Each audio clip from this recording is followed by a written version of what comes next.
As long as I get paid, I ain't complaining. Yeah, right.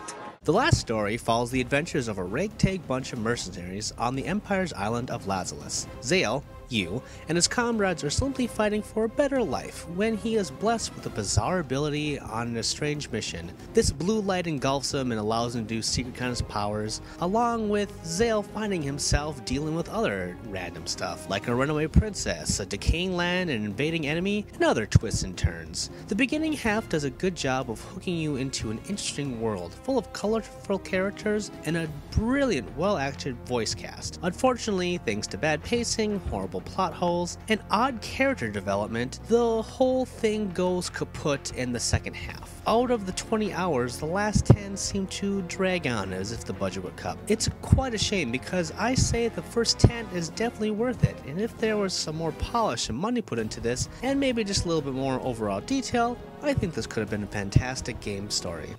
The knights look so heroic and majestic. I'll be a knight too one day, no matter what it takes. What the last story does do well, for the most part, is the gameplay. Battles start with an overview of the battlefield outlining possible strategies. Combat begins when you reach a target where your character then auto-attacks. I'm not really one for this MMO style of combat, but thanks to the lightning fast speed of battles, it's more engrossing. You can also use skills, a crossbow, and command your allies. This is all well and good, but unfortunately you don't learn skills fast enough and it could have used a little bit more tweaking in that area. That aside, it's very good. Leveling is also a breeze thanks to summoning circles, which allows players to summon monsters as they please. This helps on the grind quite a bit because you can just kinda stay there, level up for a while, and then go on with the story from there. You can also do this usually by save points, so battle some monsters, save, restore your health. It's all very well and good. This, along with the quick battles, allow for an intriguing battle system, but due to bad camera angles and horrible slowdown, not to mention again, the lack of skills, battles can also get needlessly frustrating and downright unplayable at times. Zale, tell me what your dream is. My dream?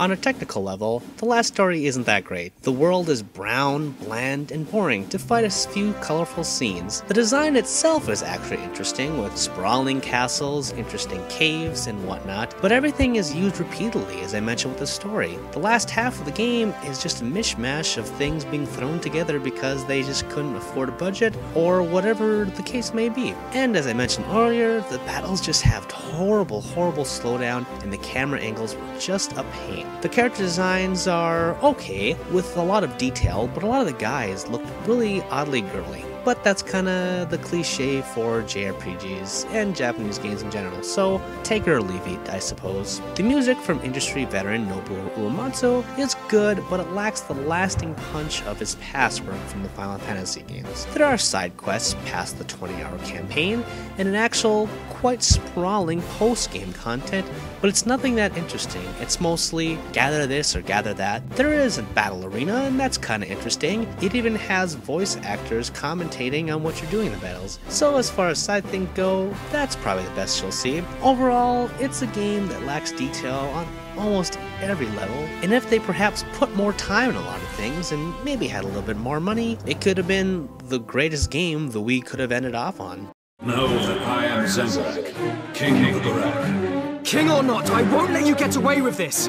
It ends right now! Final Fantasy creator Hironobu Sakaguchi left Square Enix a long time ago to start Mistwalker Studios. Of his games, this is the first I played, where he created Final Fantasy to be his last chance at creating a successful game. I feel the last story, along with its name, is trying to rekindle that lightning in a bottle, but ultimately, I'm sorry to say it fails. While the gameplay and some other features are neat, the lack of polish keeps this from being a hit. I am truly disappointed the way I was with Dragon Age 2, which is a good game, and so is this, but it's just the landlocking into the same areas over and again, and just the weird plot twist in the story just make it just kind of a weird mishmash of something that just could have been better.